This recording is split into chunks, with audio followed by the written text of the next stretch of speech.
lives here inside the press box. You betcha. A couple hours a day on great radio stations all over the Southeast, online, PressBoxRadio.com, and now streaming live on the Mike Grace Live Facebook page. That's right. Be afraid. Be very afraid. Our faces. Mike Grace, Bart Heitch, Colin Lacey with friend Brent Osborne helping us out at SEC Football Media Days. Yes, Colin and Brent set up on Digital Drive, where in about 20 minutes we'll sit down and visit with Mr. College Football. Tony Barnhart is going to join us to start hour two, and we're also scheduled to hopefully see a visit from DQ Smith. DQ is 6'1", 209-pound senior safety for South Carolina. Started 34 of the 37 games in which he's appeared over the past 3 seasons. A Columbia, South Carolina product, so a hometown guy. And did you know who I saw piloting the South Carolina jet that was headed from Columbia? A truck driver. No, a familiar face, though. Head coach Shane Beamer was at the controls of their airplane. I don't know that I've ever worked with a coach that I would want to be flying my plane. Well, we can ask DQ when he gets here. You know, was that just staged? Was that just a social media thing, or was Shane actually flying the plane? We got to know. A little bumpy. Might have been a little bumpy when he took over. Hey, Brent, you've worked with a lot of coaches, and I know some of the ones you've worked with. I don't know that I'd want them piloting a plane. I don't know that I would step anywhere on the tarmac close to them being in the pilot seat of a plane. I'll tell you this: if Rick Stansberry would have ever been in the front of my plane, now. Yeah, I'd been jumping out.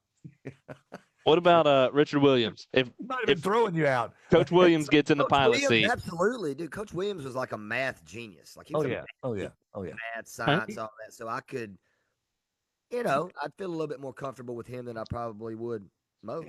He'd have the Vector Victor and everything that you need to do that kind of stuff with, I'm sure. Yeah, he'd be good. All right, so DQ Smith, as we mentioned, scheduled to join us. He's one of the 3 players who will represent South Carolina today, including quarterback Lenore Sellers. Everybody's talking about Arch. Everybody's talking about Nussmeier. We ought to be talking about Sellers. Lenore Sellers coming back. He was so electric last year. Going to be fun to see him, see what he can do with the second year as the Gamecock starter. About a month span. I don't remember exactly when it was, but I completely agree with you, Mike. He literally got South Carolina almost in the playoff conversation. Yeah. Just with his play. Now, this defense, and we can talk to DQ about it, they played really well down that stretch. But if you've heard me say, I guess it's time for my first every year statement that you're going to hear 1,000 times during football season. They got a quarterback. And if you got a quarterback, you can get off the field on 3rd down, you got a chance. I find it interesting. The 2 schools we'll hear from early today, the first at the podium after Commissioner Greg Sankey, will be Brian Kelly of LSU, followed by Shane Beamer of South Carolina. Now, both of these teams had 9-4 records last year. But for one, that was probably classified as a great season. For the other, it was probably classified as a disappointment. Was 9-4 satisfactory for LSU fans a year ago? Probably not. No. But on the flip side, I think there's a lot of people that forget that South Carolina ended up 9-4. Yeah. And Bart, you nailed it with that backstretch that they had. And obviously it's not the hardest part of SEC play. But, I mean, you get a big-time win over A&M, get the win, just dominated Oklahoma on the road, beat Alabama in the middle of the season. Then you finish with Vandy, Missouri, and then at Clemson with the 3-point win there. People forget how good South Carolina, and we talked about them early on in the season. That game against LSU really seemed like it could be one that flipped it one way or the other with the way that it ended up being 36-33. That was a game that could have made that season go either way. But South Carolina responded, and they finished up the season about as good as anybody in the league. Well, that's what I was going to say is, Bart, like you talked about with Sellers, is with him being young, he got better and better every single game. He was improving every single game throughout the season. You started to see that in that last stretch of those games. He was only getting better and better, and that makes it a really, really kind of a nightmare scenario for the rest of these SEC teams, knowing that now that he's got a year under his belt and he's gaining confidence and he's just getting better and better going into this next season. I'm excited to kind of see what he ends up doing. He won the locker room. Yeah. swag there about midway through the season, and then South Carolina did what you got to do in this league. Who's that team going to be this year? Ole Miss, Missouri. A lot of it's based on schedule, like we talked about last week. South Carolina took advantage of their opportunities, especially the ones at home last year. I'm pretty high on Sellers, though. I mean, I don't think it's outlandish for people to vote him number one. He might get a couple of number one votes. Yeah. For Yeah. what is it, first team or Yeah. whatever. Right. Yeah. I wouldn't be surprised, man. Kick and play. Especially based on what we've seen in the past. We know Garrett Nussmeier can play too. Arch Right. Manning. Are you taking, if you've had one choice right now, those top three, Mike, which one you taking? Arch Manning, Nussmeier, or Lenore Sellers? Who you got in the huddle? Well, if I'm looking at what I know rather than what I think could happen, is Lenore Sellers the best bet from a dual threat standpoint? Leg of those three? Yeah, of those three. I mean, But if we go dual threat, I would say, can I say a fourth that's not even in that list? yeah. Legway, right? Lagway. I mean that. Lagway, That dude is a. If he doesn't get hurt in the Georgia-Florida game, Florida wins that game. Yeah, 100%. 100%. great point. You look at Phil Steele's, he's got Garrett Nussmeier first team, Arch Manning second team, Lenore Sellers, he's got third team, and then John Mateer, who I think a lot of people are excited to see what that is this week, the transfer into Oklahoma, but it'll be interesting to see how that plays out because that could go one of two ways. There's a lot of people that think Oklahoma can be pretty good this year. We Which talked. would be I'm not buying Arch Manning. really. I think that he's good. Don't get me wrong. I think he's a very good quarterback, but I think the hype around him is a little bit too much for someone that hasn't necessarily proved himself. And I say that obviously, I'm a Georgia fan, and so I watch all the Georgia games, and he did not impress me against Georgia when they brought him in to try to save the day when Ewers wasn't getting it done. And so I just, again, I haven't watched him play a ton, but I'll be interested to see kind of how he does so far. The thing is, it's kind of like when the quarterback gets all the bad pub when you're not playing good. He's gonna get all the good pub just as long as they're winning and be elevated into a play because of his last name. And the last thing with this is, I feel like Cooper got hurt and was the only Manning that never got to play. This one's gonna be hyped major big time before you have to do anything, just because the Manning fan wants this so much for Cooper. You got to think about this. This brother lived in the shadow of his brothers his whole life. Yeah. And now it's his son's turn. So I don't have a problem with any of it. I just, like Brent said, I've got to see Arch Manning be able to throw a one-on-one 3rd and 7 against this guy sitting next to y'all, because I just don't know if he can do it. We know Williams-Brice Stadium was cranking on numerous occasions after that and during that 9-4 season a year ago. Big part of that on the Gamecock defense was DQ Smith, the 6'1", 209-pound senior safety. He started 34 of the 37 games in which he's appeared over the past 3 seasons, and again shared the South Carolina Spirit Award for the defense a year ago. And he's sitting at SEC Football Media Days with our Colin Lacey. Colin? Dickie, you dive into this South Carolina team, and we were just talking about it. Last year finished 9-4, but it felt like there was a lot of people that didn't really pay as much attention to that 9-4. What was it like in that locker room, knowing what you guys were doing, especially down the back stretch, and being able to finish the season like you did? Coach Beamer always preaches to us, it's not what everybody on the outside thinks. It's about, what we think in the building, and we live by that. Not really worried about, what everybody's thinking about us, just really going out there and executing. And, they showed on the field last year as well. Now, DQ, when you guys finished the season with such great momentum and ending the season how you guys did that kind of lead into, like, how did spring and this offseason go? Did that kind of lead into to having that confidence and that momentum going to this next season? I would definitely say the confidence is there, but, we don't want to get too big-headed, knowing about what happened last year. This is a new year for us, new team. A lot of guys left our team. We got a lot of new guys, a lot of freshman guys coming in. So, it's a new year. So just really starting over from block one, working on the basic things, just getting better, and we'll hopefully get back to that point again. Yeah. DQ Bart here, and being the hometown guy, I'm very familiar with Hall's Chop House. Went to school with Billy Hall. I'm sure you've been there as well. Yes, sir. But the hometown feel of Columbia, I had this conversation with Connor Murray Bulls, being from Columbia, and just I guess the ownership you feel, not only being from Columbia, but being from where the University of South Carolina is. I just think it's what we don't see nowadays is a kid that stays home. Just talk about the pride and what makes you want to be in Columbia playing for the Gamecocks. 'Cause you've been there, quite a while now. Well, the first part that made me stay was, my family is close. So, all my family is here. So it's an amazing city for me and my family. And then the second part is just Coach Beamer, what he brings to the university when he was recruiting me, the excitement he brought, the closeness, togetherness he brought, everything. So just, I know this is what I wanted to be. The Tigre as well, being a defensive back coach, I feel like he's one of the best in the country. So there was no reason for me to leave. It's just all family here, all love. It's one of the best cities in my opinion.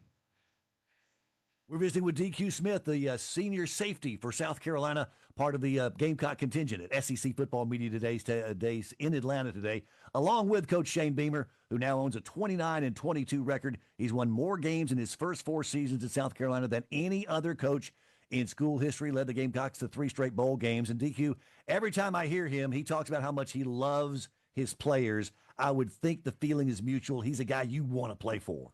Absolutely. He preaches this every day. We even have it on our love in the team meeting room. His love is a core value for us. If love is not in the building, things won't go well. So, we all have to have love for each other, no matter if it's off the field, on the field, outside of the building, in the building, everywhere. Not just players as well, it's coaches, it's the training room, it's the equipment staff, it's everywhere. So it's contagious around, in South Carolina. We talked about how good it was at the end of the last season. How excited are you to get it going again here in this season? I've been ready since the season ended. I've been ready since the season ended. It's time to get back rolling. What we finished off, hopefully we can pick it back up from there. But we're just ready to start again. We were talking about, or you were just talking about love and how that's one of your core values in the locker room and stuff. And one of the people we were just talking about before you walked up was one of your teammates, Sellers. What does he bring kind of to the table, to the locker room? He started to kind of what we saw as fans get into the rhythm a little bit as the season went on and just got better and better as the season went on. What does he kind of bring to the locker room as far as chemistry goes? Everybody looks up to the Norris on our team. Obviously, he's the quarterback, but he brings a lot of funniness to the locker room. I can say that. Yeah, he's a funny guy, but a hard-working guy though. So he don't really have to be as vocal, but he still is vocal. But his work does show for what he does. And a lot of young guys, especially coming in, we see that. A lot of older guys, we see that as well. And when you have a quarterback that is working like that, it's contagious, and you want to follow him, and that's a great way to lead. And that's what he does a lot. Well, as leading. Yeah. All right, DQ, as a former cornerback, I never could do this because I just wasn't physically athletic and strong enough to just keep receivers from going. And this is 30 years ago. Okay. But my question to you is this: tendencies, okay? The guys that you have seen before or the guys that you haven't seen before, what are a couple of just little tendencies? Is it the eyes? Is it the body language? What are the things that you look for to get that advantage against those receivers that you're going to face? It's a lot of things you look for, to get advantages on receivers because, we play in the hardest league in college football in the SEC. So, it's a lot of things you have to look for to get clues of what's coming. Whether a receiver's coming up, he's looking hard inside or, by film, you could tell if it's running past about the way he's coming to the line of scrimmage. He's fixing his gloves or anything. So it's just little tendencies, going into the game. And then Coach T. Gray, he helps us with those. Coach White, we all pick up tendencies and, help us on the field on game days. DQ Smith is in Atlanta, SEC Football Media Days representing South Carolina. He said he can't wait to get the actual season going.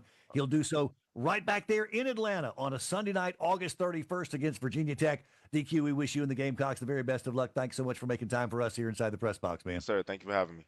You bet. Again, DQ Smith with us again. The 6'1", 219-pound senior safety with 34 career starts, the most of any returning player on that Gamecock roster. And again, a South Carolina product who has collected 164 tackles, 4 interceptions, and 10 pass breakups during his career. And he'll be a big part of that Gamecock defense for head coach Shane Beamer. And look out. I'm telling you, that's a team to watch, man. That is a team to watch. I like him. Yeah, big he's- fan. Yeah. I mean, you can just tell. I mean, why does he remind me of a cornerback? Yeah. You know what I'm saying? He just kind of yeah. has I that almost guarantee he quiet, was a quarterback in high school. but he's got Yep. that quiet Was it? confidence. You can tell. Yeah, Played quarterback. this cat, as a senior in 2021 in high school, he threw for 1,600 yards, 14 touchdowns, rushed for 500 more, and 14 touchdowns. You gotta get a package for him on. I wasn't gonna sell it. God, now you want a little two-way action played on both Yeah. sides? Yeah. That's the thing I love about coming to media days, and no matter which one you go to, whatever it is, you get to, and it's part of what we do with the press box here, and we've tried to do at least for years, is just trying to make it more personal. Like Yeah. after this, I'm Personal all day they can see us. Yeah, That's for sure. I'm all in with DQ Smith. I'm in with the Gamecocks right now. Colin is Mike Grace Yeah. and Brent.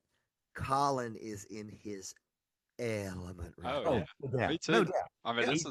that's what I've been. I've been away from coaching for what 2 or 3 years now, and trying to stay in the football realm. Obviously, doing the broadcasting stuff, and so, but you miss talking to those players and getting to know them and a different side of them. And so I love that.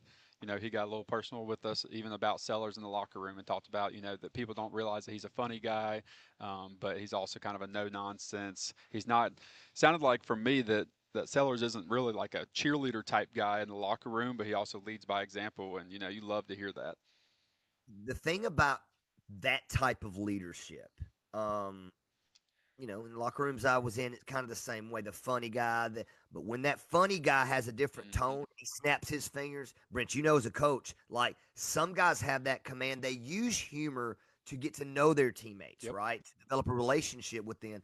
But they ain't joking around in it when it's 3rd and 5, and we got to have the line of scrimmage protected so I can have 4.5 seconds to throw the football. Correct. Yeah, I mean, they like to show that they've got a personality and that they can, be a great teammate to their fellow teammates and stuff. But they also know that, like you said, when all jokes aside, when it's time to get down to business, it's time to get down to business, and there's no question about it. A little sandstorm action at Williams-Brice Stadium. You'll hear it a lot, boy. Oh, there are few entrances as rocking as that one, man. I What was heard it, it. the caboose that you were telling us about last year, Height?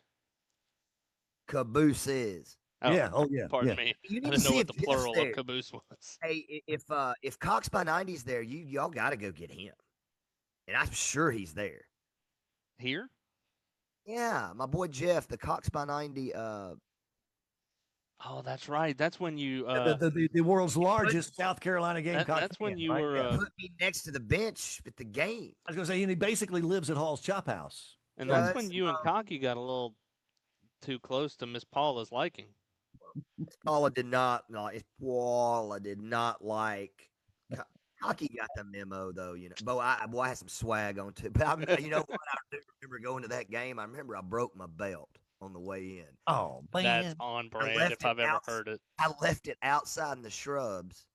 What? And come back. Yeah, we left it outside in the shrubs. I just took it off and put it right in the shrubs before I went in the game. And In came the back. shrubs? Well, there was some You shrubs. littered with a belt. I come back and got it. I couldn't. Oh, fix it. okay. You did come back. Raise your hand if you ever stopped at Walmart because you forgot your belt on the way to a road trip somewhere. Yeah. There's a couple of us Yep. on it. Oh, yeah.